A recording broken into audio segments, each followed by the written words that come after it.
เฮ็ดบ่ซะเฮ็ดหยังล้างซอยก็บ่ได้เฮ็ดล้างซอยป้าน่ากินบ่นี่นากินบ่กินเส้นบ่ยังบ่กินเส้นสาสู้บ่กินเส้นนะมากินก๋วยเตี๋ยวนี่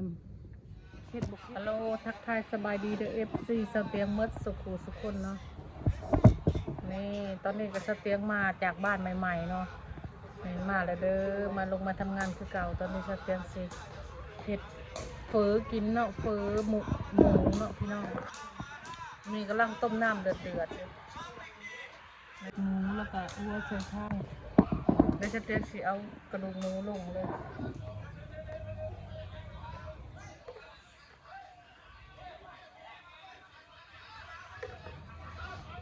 ต้มกระดูกหมูเปื่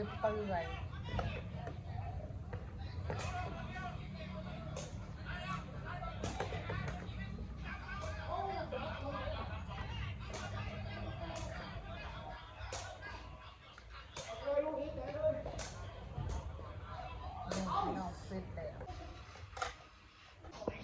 ตอนนี้ก็หม้อก๋วยเตี๋ยวก็กำลังฝุดเนาะพี่น้องต้มหมูสเตียงก็สิตักฟองอันนี้ออกแล้วเรียบร้อยมันฝุดตักฟองในให้หมดจะได้ไม่บกข้าวหมูเนาะต้มให้เปื่อยๆก่อนต้มใส่ถ่านพี่น้องจะได้แซ่บกลับมาพร้อมหน้าพร้อมตาเลยทุกคนนี่เช้าชูกันมากินเลยบริเฮ็ดหยังอัดคลิปหยังนะอัดคลิป YouTube เพิ่นว่าเราบ่ได้เฮ็ดหยังเฮ็ดบ่ซะเฮ็ดหยังล้างซอยก็บ่ได้เฮ็ดล้างซอยป้าน่ากินบ่นี่นากินบ่กินเส้นบ่ยังบ่กินเส้นสาสู้บ่กินเส้นนะมากินก๋วยเตี๋ยวนี่เฮ็ดบ่เข้มได้มื้อนี้แซ่บมืดแต่มื้อนี้มันค่ำแล้วนี่น่ะเนี่ยไดแซ่บแค่นี้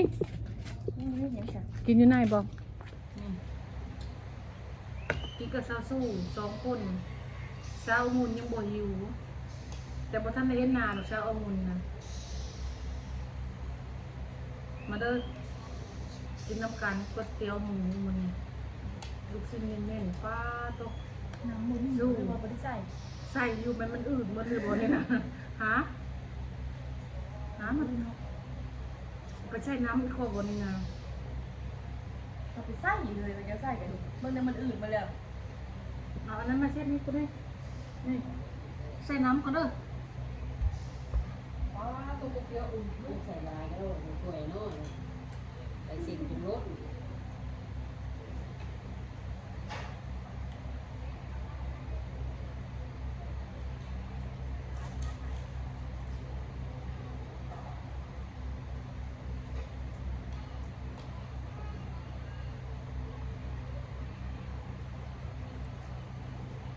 เสร็จไหม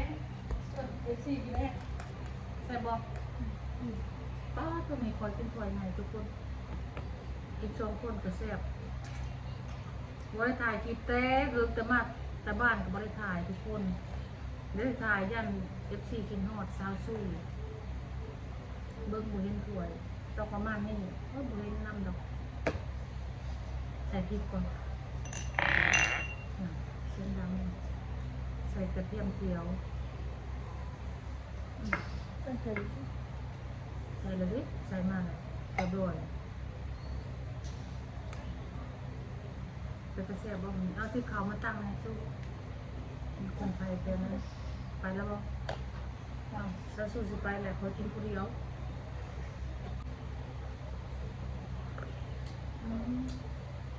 จาง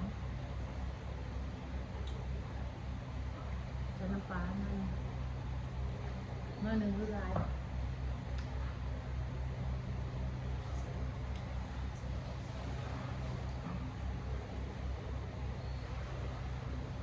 ใส่กระดูกหมูนิ่มๆได้มั้งป้าต้องกินเส้นลายนี่ เต็มไปด้วยพาสปอร์ตติดไปด้วยทุกอันเต็มไปจะมองเห็นบ้านคนเดียวก็ตะกี้ดูนี่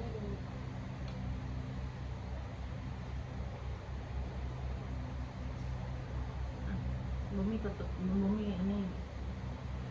บ่มีฮะโต๊ะกินข้าวพี่น้องตั้งใส่ภูเขา อันนั้นโต ใช่